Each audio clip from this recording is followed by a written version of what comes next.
I like to add one more thing. Yeah. 2 years ago, I was interceding for the US. So I prayed very much. Lord, why should you continue to send judgments one after another? Mm-hmm. And then I told the Lord, look at so many prayer movements in the United States. Hundreds and thousands of people are praying. So when so many people are praying, Yes. why couldn't you Yeah. restore this nation back to goodness? And then I quoted Nineveh. I said, Lord, look at Nineveh. You sent one prophet there, and the whole nation, Nineveh, Yeah. and the whole nation repented. And you prevented yourself from destroying the city because they repented. So if no one prayed, but they simply repented because of one prophet's message, there are so many righteous people in the United States, so many godly men and women of God, so many people who are fasting and praying. Why should you not spare the US like you spared Nineveh? And the Lord Jesus listened very patiently to what I said, and then he answered me. When Nineveh heard the message of Jonah, every one of them, including the king, he came out from his throne, sat in sackcloth and ashes, and repented. Mm-hmm. And the Lord said, can you guarantee me that this was when Obama was still the president? He said, can you guarantee me that Mr. Obama will do likewise? So when the Lord posed me this question, I said, Lord, I surrender my case.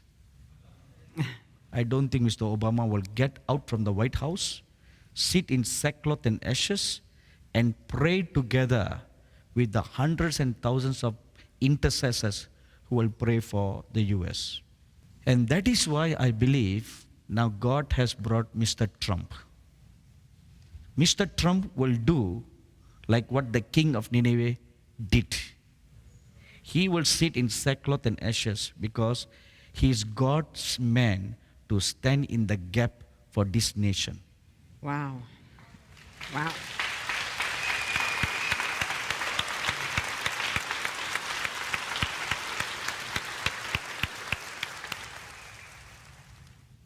Half of America wants to kill him.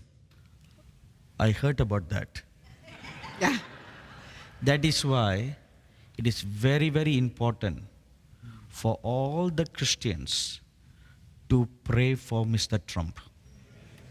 Many Christians Amen. don't want Mr. Trump You know, because they want rebellion. mhm. They don't want. I don't understand how come so many pastors in the United States of America are against the President of the United States when he's the only one running, basically at that point, the two that were the only one that said, we've got to stop murdering our babies. Right. That's right. That's enough. Just that one point, and there's dozens of points.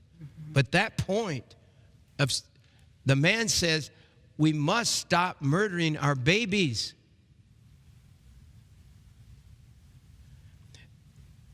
Why did God choose Donald Trump? I asked you that question before. You know, we all have issues with our life. We all have shortcomings. Yeah. We all have either big mouth or small mouth. Right. That's right. It's good. So does Mr. Trump. Sure. You know, you made a very good statement earlier. He's not an actor. How he was before he became the president, that's how he is right now. That's right. He's the real stuff. Right. That's it. So besides that, It's just him. He's just who he is. Right. besides that, I believe he's a God-fearing man. Mm-hmm.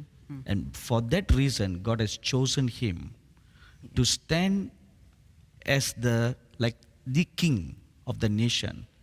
And because of his God-fearingness, he becomes now a doorway for God and the angels to come through into this nation for one purpose, to cleanse this nation of all the filth, of all the mess, Wow.